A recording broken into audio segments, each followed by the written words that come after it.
Hello everyone, this is Meenakshi Singh. Welcome to my muse class.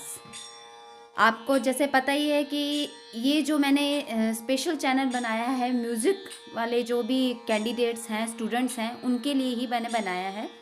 और इसमें मैं म्यूज़िक से रिलेटेड इम्पोर्टेंट क्वेश्चन ही मैं आपको उसकी प्रैक्टिस करवाती हूँ, जो कि आपकी गवर्नमेंट जो भी म्यूज़िक से रिलेटेड एग्ज़ाम्स हैं उसमें आने के चांसेस होते हैं. तो सब पैटर्न को ध्यान में रखते हुए और जो भी इम्पोर्टेंट क्वेश्चन आते हैं उनको ध्यान में रखते हुए ही मैं हर एक टॉपिक को उठाती हूँ और उसमें से जो भी इम्पोर्टेंट मुझे चीज़ लगती है वो स्पेशल मैं आपके सामने प्रेजेंट करती हूँ. और ये जो क्वेश्चन जो म्यूज़िक से रिलेटेड क्वेश्चन है वो चाहे आपका गवर्नमेंट का कोई भी एग्ज़ाम हो, KVS, NVS, DSSB, PGT, UGC net, जो भी एक्सेट्रा जो भी आपके म्यूज़िक के गवर्नमेंट जॉब के एग्ज़ाम्स है वो सब में सबके लिए ये बहुत इंपॉर्टेंट वीडियो है. और आज जो मैंने टॉपिक उठाया है वो है रस सिद्धांत, जो कि आपको पता है इसका सबसे पहले वर्णन भरत ने किया था. तो ये बहुत इंपॉर्टेंट टॉपिक है, इसमें से क्वेश्चन आते हैं और मोस्टली स्टूडेंट इसको इग्नोर कर देते हैं. तो लेट्स स्टार्ट. रस की परिभाषा, प्रकार और उदाहरण. कि रस की परिभाषा जानेंगे, फिर हम उसके प्रकार, भेद, उदाहरण जो भी एग्जाम्पल्स हैं उनके बारे में हम यहाँ डिस्कशन करने वाले हैं. ठीक है, प्लीज़ इस वीडियो को ध्यान से देखिएगा और शुरू से एंड तक देखिए ताकि आपको इस वीडियो की सारी जो भी इम्पोर्टेंट नॉलेज है वो मिल जाए. तो रस को काव्य की आत्मा और प्राण कहा जाता है. रस का शाब्दिक अर्थ है आनंद या फिर निचोड़. काव्य को पढ़ने या सुनने में जो आनंद की अनुभूति होती है उसे रस कहा जाता है. विभाव, अनुभाव, व्यवचारी भाव के संयोग से रस की निष्पत्ति होती है. कि मतलब विभाव, अनुभाव और व्यवचारी भाव होते हैं, इन्हीं के जो संयोग से रस जो है वो उत्पन्न होता है. आगे हम देखेंगे. आचार्य भरत मुनि ने सर्वप्रथम नाट्य शास्त्र रचना के अंतर्गत रस का सैद्धांतिक विश्लेषण करते हुए रस निष्पत्ति पर अपने विचार प्रस्तुत किए हैं. कि मतलब रस के बारे में सबसे पहले भरत मुनि ने ही अपने नाट्य शास्त्र ग्रंथ में चर्चा की थी. ठीक है गाइज, आई होप आपको ये समझ आ रहा है. आगे है कि रस के अंग कितने होते हैं. रस जो उत्पन्न होता है वो 4 अंग से उत्पन्न होता है. नंबर 1 विभाव, नंबर 2 अनुभाव, नंबर 3 व्यभिचारी भाव, नंबर 4 स्थायी भाव. ये क्वेश्चन इंपॉर्टेंट है. रस के कितने अंग होते हैं ये आपसे एग्जाम में पूछ सकता है, तो प्लीज़ इसे नोट डाउन कर लीजिए और याद कीजिए. नंबर 1 विभाव. जो व्यक्ति, पदार्थ और बाह्य विकार अन्य व्यक्ति के हृदय में भावोद्रेक करता है उन कारणों को विभाव कहा जाता है. ठीक है गाइस, प्लीज़ इसे ध्यान से देखिए आप. और विभाव के भेद मोस्टली वो पूछता ही है.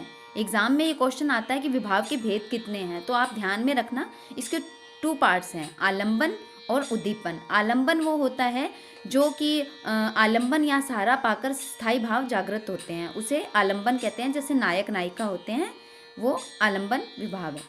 नेक्स्ट है उद्दीपन. उद्दीपन होता है जिन वस्तुओं या परिस्थितियों को देखकर स्थायी भाव उत्पन्न हो. एज ए एग्जाम्पल, जैसे एनवायरनमेंट को हम देखते हैं तो हमें खुशी होती है, आनंद उत्पन्न होता है, वो उद्दीपन है. सेकंड अनुभाव. अब अनुभाव के बारे में हम चर्चा करने वाले हैं कि अनुभाव क्या है. अनुभावों की जो संख्या होती है वो 8 होती है. This is very important question कि अनुभावों की संख्या कितनी है, आपसे एग्जाम में ये पूछ सकते हैं. तो प्लीज़ इसे ध्यान से देखिए शुरू से एंड तक वीडियो.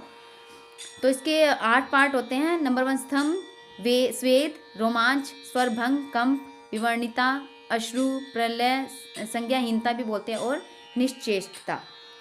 नंबर 3 व्यभिचारी भाव या संचारी भाव. इसको व्यभिचारी भाव भी बोल सकते हो और संचारी भाव भी आप बोल सकते हो.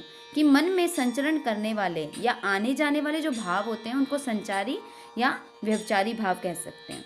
ठीक है, इसको संचारी भाव भी बोलते हैं और व्यभिचारी भी. प्लीज़ इसमें आप कंफ्यूज नहीं होना, ये दोनों नाम एक के ही हैं. तो ये वाला बहुत इंपॉर्टेंट क्वेश्चन है. प्लीज़ ये स्टार क्वेश्चन है कि पूछते हैं मोस्टली संचारी भावों की कुल संख्या कितनी होती है, तो ये 33 होती है. नेक्स्ट है 4th स्थायी भाव. रस के मूलभूत कारण को स्थायी भाव कहते हैं. पंडित राज जगन्नाथ ने रस गंगाधर में इसकी इस प्रकार परिभाषा भी दी है. ये परिभाषा दी हुई है: सजातीय, विजातीय, तिरस्कृत, मूर्तिमान, यादृशम वर्तमान, स्थायी भाव, उद्घाती, उदाहृत. तो ये परिभाषा जगन्नाथ जी ने रस गंगाधर में दी थी. भरत के अनुसार अब हम चर्चा करेंगे। भरत ने जो है अपने शास्त्र में मतलब 8 रसों की चर्चा करी है। उन्होंने बोला कि 8 रस हैं, लेकिन उन्होंने नाट्य शास्त्र के एक संस्करण में बोला था कि रसों की संख्या 9 है। लेकिन अगर इससे इम्पोर्टेंट क्वेश्चन अगर उठकर आता है कि भरत ने कितने रस माने, तो प्लीज़ आप 8 ही फिल करना, 9 नहीं। अब है रस के प्रकार। रस के जो प्रकार होते हैं वो टोटल 11 होते हैं। किसी ने 8 माने हैं, किसी ने 9 माने हैं, किसी ने 10 माने हैं, किसी ने 11 माने हैं। तो सबकी अपनी अपनी एक थिंकिंग है, सबने अपनी अकॉर्डिंग रसों को रखा है। तो भरत ने तो 8 माने हैं, तो आप प्लीज़ इसे 8 ही रखना, 9 नहीं करना बिल्कुल भी, 8 ही है। तो अब हम जानेंगे आगे रस के बारे में थोड़ी और नॉलेज। अब ये देखो रस 9 होते हैं, इधर मैंने 9 दिए हुए हैं कि मोस्टली जो वर्तमान का पूछे तो 9 ही फिल करना आप। कि श्रृंगार से रति उत्पन्न होती है, स्थायी भाव। हास्य से हास, करुणा से शोक, रौद्र से क्रोध, वीर से उत्साह, भयानक से भय, विभत्स से जुगुप्सा या घृणा बोल सकते हो, अद्भुत से आश्चर्य और शांत से निर्वेद। और ये साइड में आपको देख रहे हो कि रस के प्रकार और भी दिए हुए हैं। इसमें मैंने 11 नोट डाउन किए हैं, जिसमें वात्सल्य, शांत और भक्ति रस को मैंने इसमें ऐड किया है। तो ये टोटल 11 हैं। किसी ने 9 माने, किसी ने 8 माने और किसी ने 11 माने।